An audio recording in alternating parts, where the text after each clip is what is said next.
kado karasa be ciden kanu katemere kunka abe ciden kanu katema bange bagauka abe ciden kanu katema deunka abe ciden kanu kateme mogobeka abe do chogodi ni ciden kan nyamari kanni ekal lanyini do bilala nyogon koro lanyini do be ela koke kuma do kade e kafo a uko ciden kan lanyini ane kan lanyini bora nyogon koro de ciden ye kuma min fonnin koy nani e ba fe ka kuma min foyte kelenya de ni yere kan lanyini bila ciden kan lanyini ye i yere ka kuma bila ciden ka kuma nye nimba yira ebi yere kanu kateme ciden ka ima ciden kanu kateme yere kunka awa bo chogo de la ni ciden kan nyamaru kanna kan lanyini nani mugo kan nyamaru kanna kan lanyini ubla la nyogon koro ibolo eye mogo wore kan lanyini de ka ciden tabila iye otigi kanu kateme ciden ka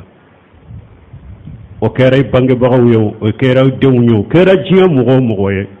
ciden ka kuma ana kan nyamaru ka oni mogo sita te shigi nyogon koro te jo nyogon koro ciden ta de be bira betanye ala ta kofe ne koni ye mogo wore ka kuma bila ciden tanye iye mogo wore ka kewale bila ciden tanye ana kan nyamaru ka eyo tigi kanu kateme ciden ka ima ciden kanu katemo tigi ka wala tatuhu fi ma amara wadi yato ala ya nan kariya mogo bolo mogo munu ni mogo wore de bu bolo ube uluka kuma mina ko kanya markam mina ka barake ne ka ciden ta toye ala ko qur'ana kono amu lahum suraka wa sarau lahum min ad-din ma lam ya'zan bihi Allah ala yennan karali ko tigala mogo ka ako yala jenyo wore de be aw bolowa munun be sariya leke awye ka kuma de kauma sariyaye ka bato chogo de kauma sariyaye kuma minuni bato chogo minuni alama jenay o mo wore de bawu bolo ka tidembo ala yennan karali ka mogo ka munun be mo wore ka kuma kauni ukanya mar kombila tiden tanye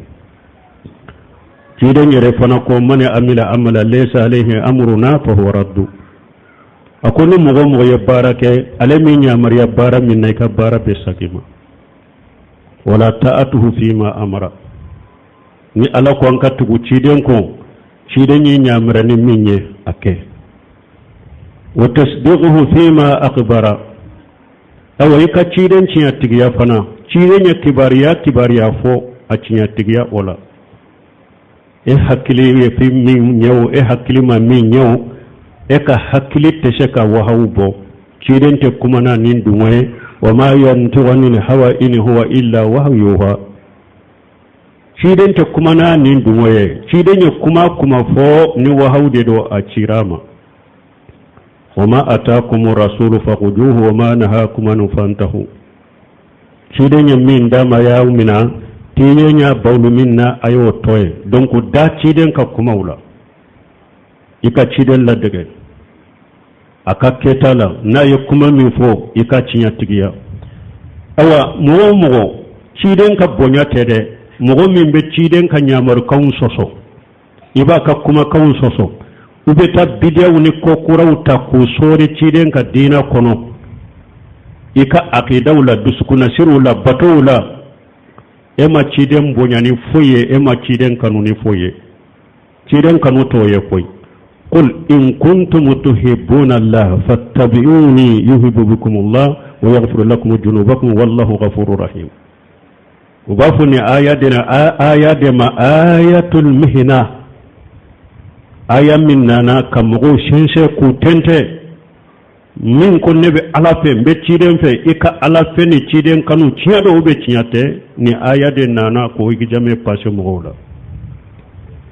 ألا كو تشيدن مافوية ni mogo min be ala de fe ni be ala kanu ko ka tugu eko ni mogo min tugura e cidon ko ne ala yere de bo tigi kanu sisa